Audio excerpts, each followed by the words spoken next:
Welcome to my lecture series on IPR, and in this particular video, I'll be talking about process and product patents.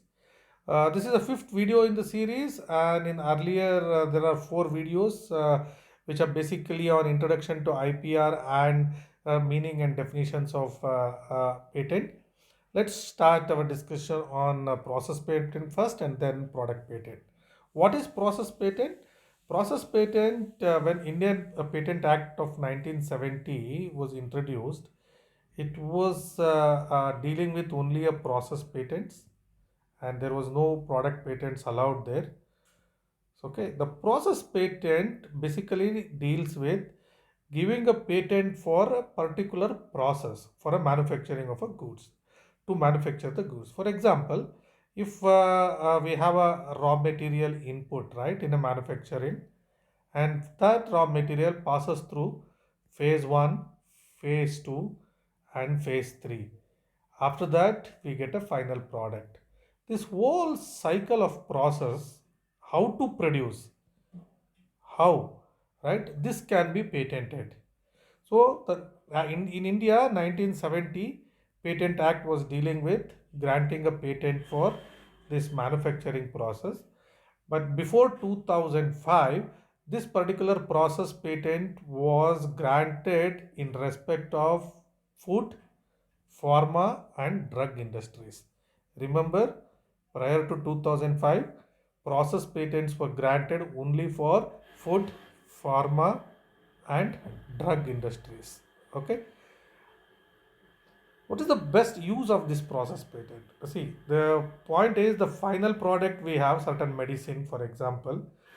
Uh, Anyone can produce that medicine, but they should not use the processes which is being used, which is used by the patented company.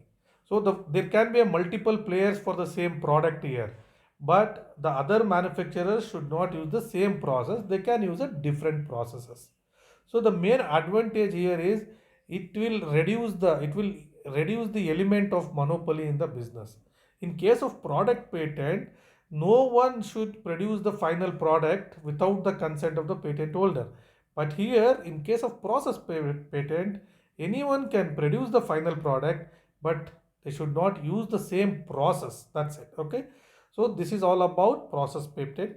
And moving on to a product patent is granted for specific product.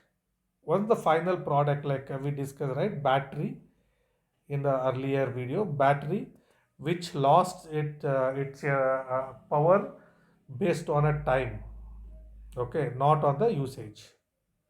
So it is a new invention, and no one should create this kind of batteries because the whole patent was given for the product here.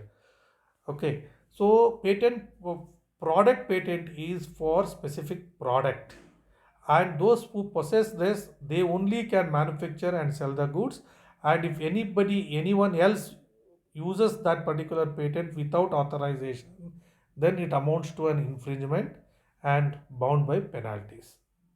So, compared to a process patent, product patent provides higher protection for the inventors, correct? So in case of process patent, final product is not patented, only the process is patented. So anyone can, using a different process, can produce it. But in case of product patent, it is completely it is not allowed to produce the final product. Okay, so this gives a higher protection. Product patent provides higher protection, but major drawback is it promotes the monopoly. So two simple patent possibilities. One is process patent, and the second one is product patent. Let us see the differences. We already discussed here, but in a table form. What is the definition for product patent?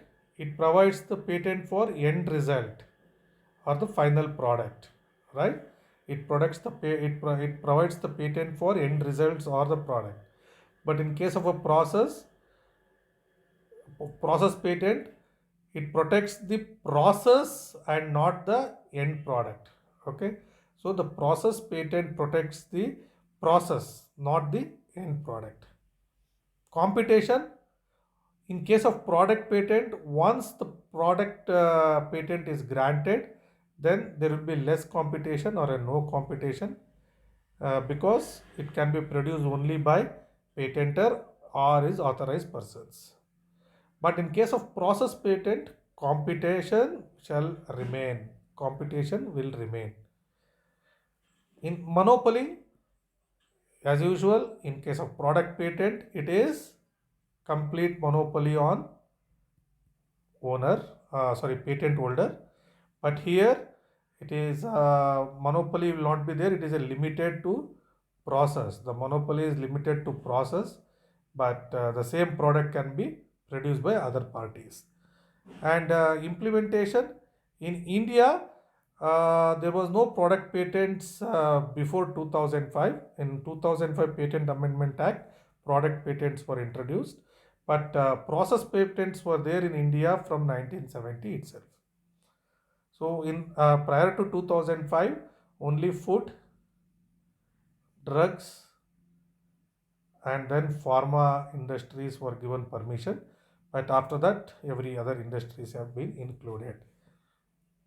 So summarily, it is a final products will be getting a patent here, and only process is going to get a patent. Okay, so as we know now, the protection will be high in case of product patent compared to the process patent. So TRIPS agreement proposes that every country must shift from process patent to a product patent. Okay, so let us move and see the history of patent protection in the world. This we already discussed in our third video, but just I'll brief you. In 500 BCE, Cyprus state in Greek introduced the patent for luxury items, and 500 BCE itself, the concept of patent was introduced, but at that time it was only for 1 year. Now it is 20 years. In 1623, British law in the state of monopolies, they talked about copyright. In 1710, ownership rights, and then in early 1800, US started IPR laws. They introduced in every state other than Delaware, and first international convention on patent or industrial products held in Paris, which is known as 1883 Paris Convention. So, where three basic principles were discussed with respect to a patent. One is nationality, priority, and country specific control. All these things we will deal with in the fifth unit of your fifth units related videos. So, I will talk in detail about what exactly the Paris Convention is. And the most important one, after that, there are many amendments happened to 1883 Paris Convention. And in 1970, Patent Cooperation Treaty was introduced in Washington. With this, with a single application in origin country, single application, you need to remember this patent cooperation treaty, most important aspect. With a single application, the inventor apply in origin country. So with this, it will be pushed to all other countries, country 1, country 2, country 3, country 4, or country 5, whatever, in whichever the country patent inventor wants a patent, it will be pushed from the origin country only. There will be a single application, but they can apply for all other countries. There will not be any language barriers. With one single application in a local country, will get them a patent across the globe. That is the 1970s Patent Cooperation Treaty, which was signed in Washington. This is a global scenario, and in Indian scenario, in 1911, first act on IPR was passed by British government. Indian Patent Act was introduced in 1970, passed in 1970, and rules were introduced in 1972. India joined World Trade Organization. Because of this, most of our Indian laws related to IPR were revisited, and it signed TRIPS agreement in 1995. Paris Convention they signed in 1998. They joined Patent Cooperation Treaty (PCT) in 1998. So PCT was introduced in 1970 here, but India joined in 1998. So with all this, India joining into a global market and a global global IPR framework, uh, Patent Act was completely amended and introduced in 2005. Patent Amendment Act was passed. So in India, the Office of Controller General of Patents, Design and Trademark, there is only one office for patents, design and trademark, a statutory body. It is having head office in Mumbai, and head office of patent office, okay, this is the controller office is in Mumbai and patent office is in Kolkata, and it has branches in New Delhi, Mumbai and Chennai. This is how is Indian patent process, like it is how Indian patent uh, legislation developed from 1911 onwards, okay.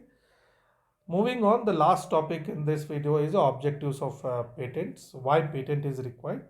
Simple, it promotes innovation. Once the protection is given, so it will help promote the inventor to invent more, promote technology diffusion via publication and access to patent documents, promote international protection of technology through international filings.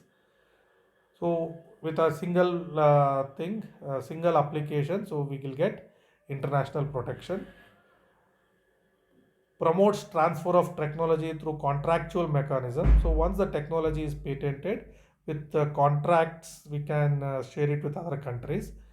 Create economic value for exclusive rights.